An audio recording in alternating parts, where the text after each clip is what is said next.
Battery is low on this car. It's a problem that I've been having. I put this big furry rug in here. This doesn't go in here, but I got to take it out.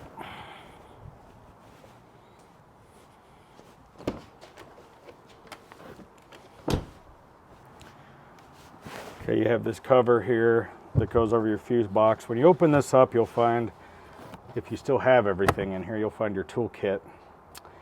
And there'll be a screwdriver, and that's used to take these stainless steel screws out, of which there are 3, because this bracket holds this thing down. You won't be able to take this little foam insert out comfortably until you remove this bracket here.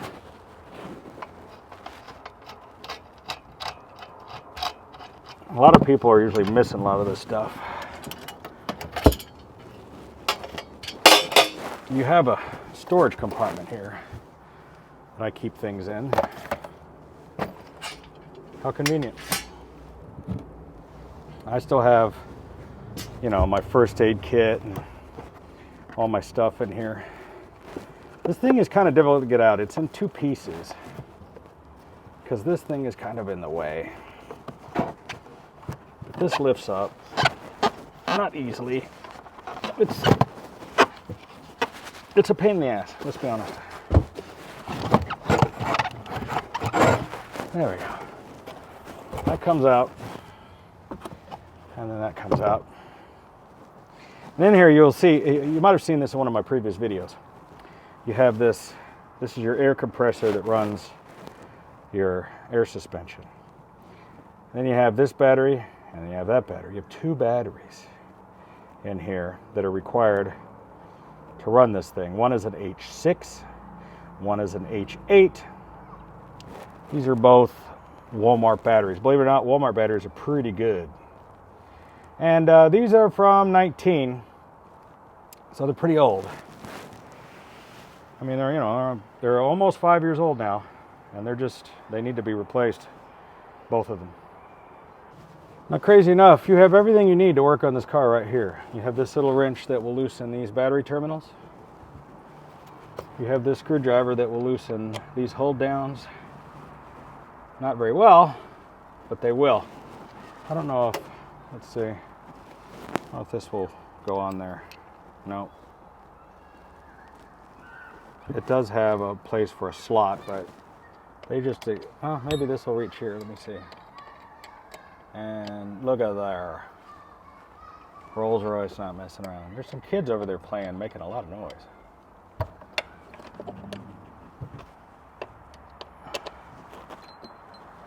These kind of battery terminal tie downs are normally a gigantic pain in the ass, but they're actually pretty easy on this car.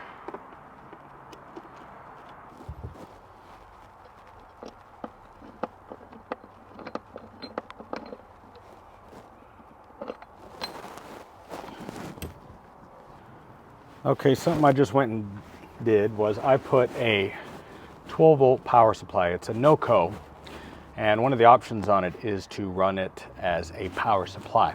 If you put it as a charger, when it no longer detects the 12 volt of the battery, it will turn itself off. But if you put it on power supply, it'll continue putting power into the vehicle. Why do I want to do that? I don't want to lose all my settings and piss this thing off with having it have no power in it when I disconnect this battery. But you got to remember that when I do that, these terminals are going to remain hot. Right? So what I want to do is, I can see that this is a ground and this is my positive. I'm going to just go grab a couple of towels and wrap them around.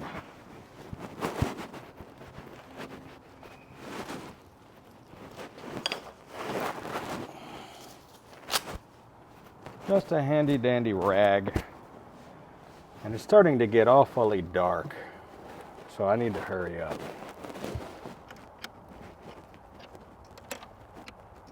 I could have done this way faster Thought I just went and got the proper socket and wrench.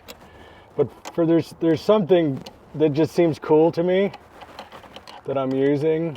The actual Rolls-Royce wrench. Look at that extra little bit of power. The car went into shutdown because it had low voltage. The light just came on because that power supply just put enough power into these that it turned it on. How about that? So, all right. This is going to be out of the way. This is going to be kind of a pain.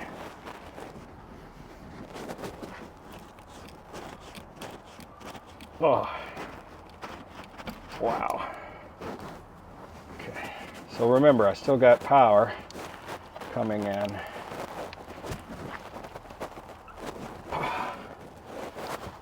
What's holding this in? Nothing, okay. Okay, this is heavy. Oh my gosh. Let me make sure this doesn't flop around. Okay. Oh, Lord. Lordy, Lordy, that's heavy. Could be that I'm just getting old. There's that too.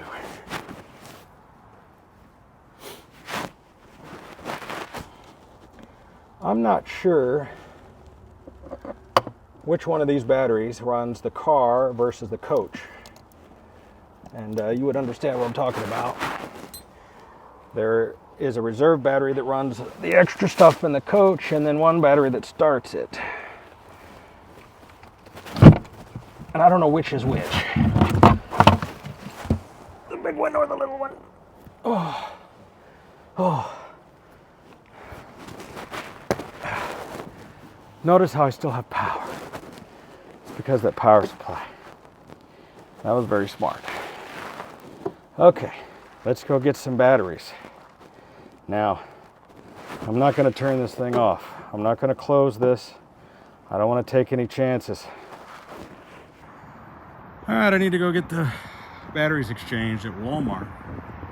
I could take this, or I could take one of those. I could take, you know, the Lamborghini over there, or the Scooby-Doo, or the new Maserati. I think I'll take that.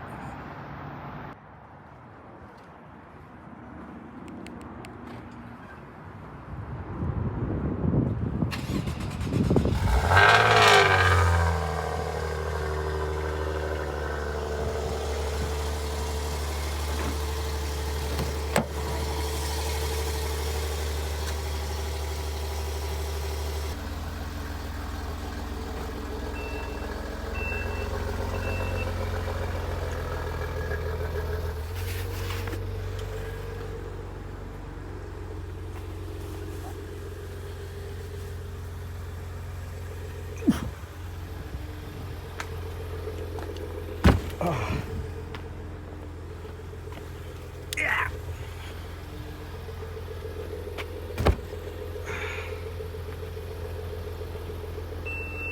This is why you have a grocery getter. For taking your Rolls-Royce batteries to Walmart.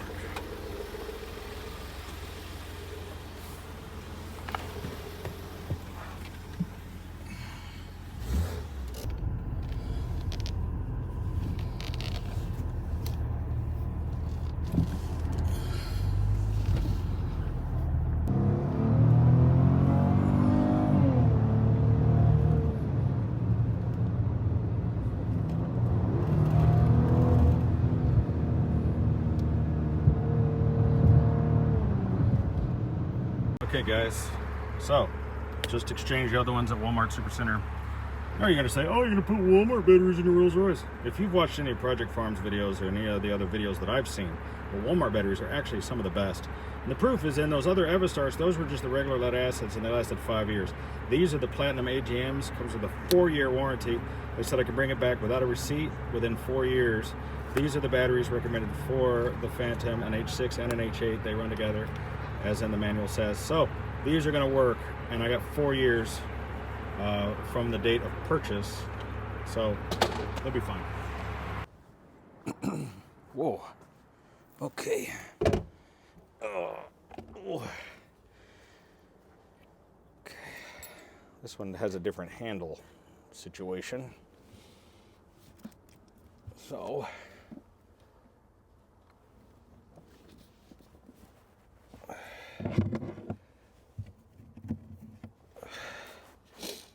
Oh my God. Oh. Oh my Lord. Oh.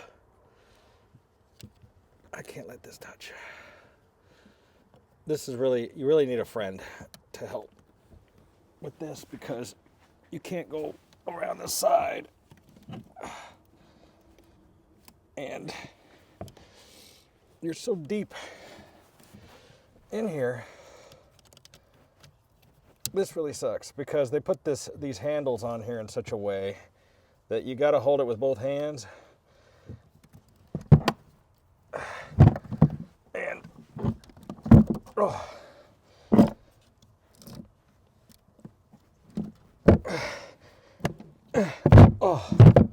Oh. There we go. Oh, good Lord. Okay. Got some of these little no-co little filters that go on here. And I'm realizing, okay, I see. This goes down like that.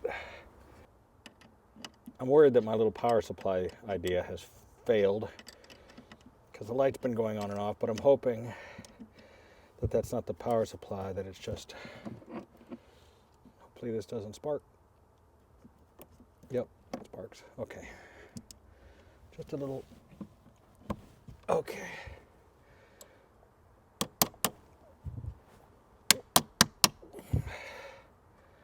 So clearly this smaller battery, I think,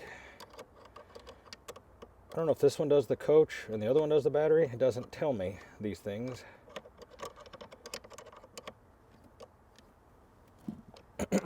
But I did put these corrosion resistant little washers on there. It shouldn't be a problem.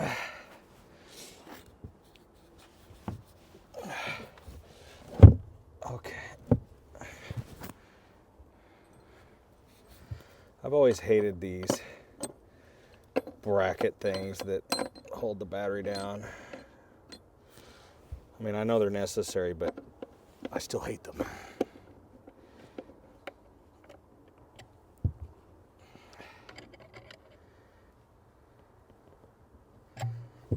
Okay.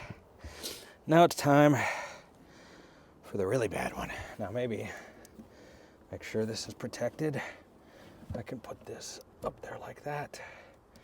Move this one back because this battery is going to suck. This one's going to be heavy. This one. This one was so heavy that the person at the Walmart couldn't get it. I had to go back there and get it for them. Okay. That's a ground, so. Oh my gosh. Ow, ow, ow. Oh. I really wish the people that made car batteries would figure out a better handle situation than they currently have. What the heck? What the hell? Oh, that's this. Okay. I thought I just pulled the other one off. Okay. Okie dokie. I do like the fact that I could get all of this done using simply the tools that were provided for me right here in the car in this very location. It says something about a brand. But then again, this is the same brand that said at one time that you were never allowed to even open the hood of this car. I think there was a rumor, I don't know if this was actually true, that they would actually like lock the hood. You had to, only your dealer had the key. That's how confident they were in these cars.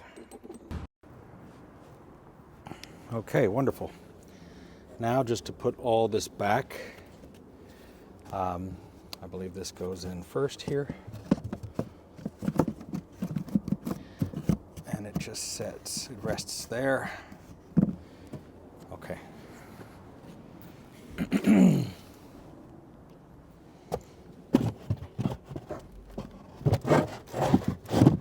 Just like that.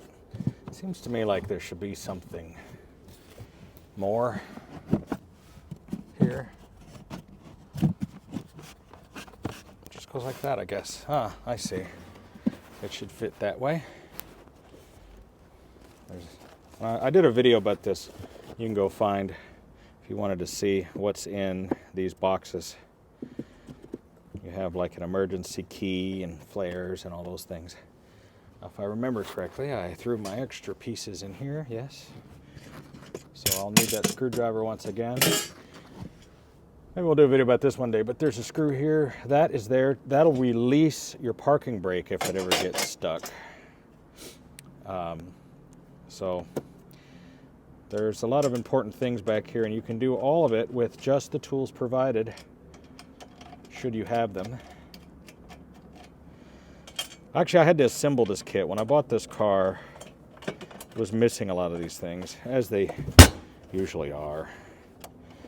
People like to just keep souvenirs or what have you. I don't know why this screw doesn't want to thread. Yeah, sometimes, you know, you'll buy a car, especially this one, which came out of a salvage yard, out of an auction. It had been stolen. They had taken just anything that could take, you know, people would just want a souvenir, Rolls-Royce thing. Hood ornaments, the umbrellas, the toolkits, the carpets, the books. And it's really unfortunate they took my books, because each book is written specifically for that car. And you can't just, look at this, I have the DVD brochure, DVD Roadmap of North America. Well, that's the Roadmap DVD. I just leave it back there because it stays safe. And now that goes back in there. I had that out. I have that out because there's a charger that plugs in here. And the thing is every time I'd park the car, I had to plug it in. Yeah, well, because the batteries were bad, I kept having to plug it in every time I take it out because it kept, you know, being low. So I had to keep that access panel open so that I could keep it charged. This is a faux rug I found, and I cut it to shape.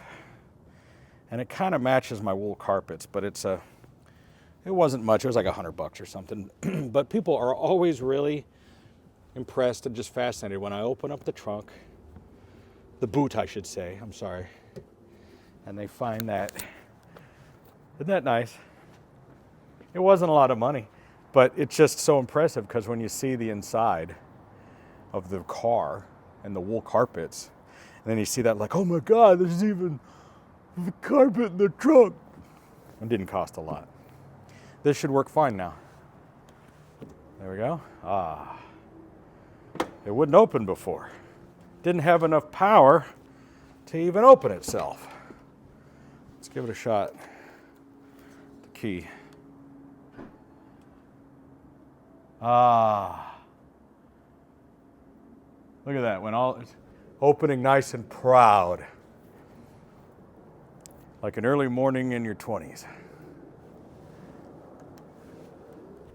There it goes. Let's go ahead and start the car. Hear the bings and the bongs. See if it's happy. Yes. Auto lights on. It's very happy. Oh, you know what? Set time and date. Some bitch. Well, despite my best efforts putting in that charger, I thought I was a genius. And it didn't save my settings the way I thought it would. I forget which one of these goes into the time and date. And you know what? My phone is over there that I'm recording with. It says it's 6:35.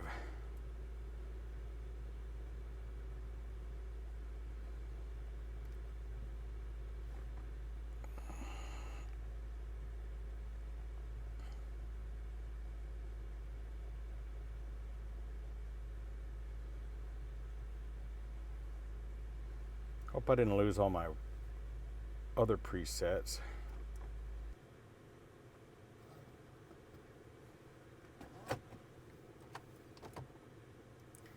Yeah, this clock frequently loses its time. Well, I was going to leave this little No-Code Genius charger on to make sure that the batteries were topped off. You know, sometimes when they sit around, they'll lose a little bit of their life. But they're basically brand new batteries. You got two of them together. This is from that oil change. I'm just cleaning this up. I should just keep these bottles and then refill them with Walmart oil. And then whenever I change the oil, make people feel better about it.